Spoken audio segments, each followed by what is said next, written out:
যারা বৃষ্টির জন্য এতদিন হাহাকার করতেছিল,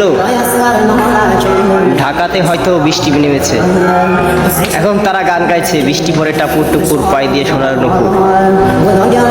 আবার হয়তো কিছুদিন পর যখন বৃষ্টি প্রবল বেগে হতেই থাকবে, তখন তারাই বলবে আল্লাহ আপনি তো রৌদ্র দেন।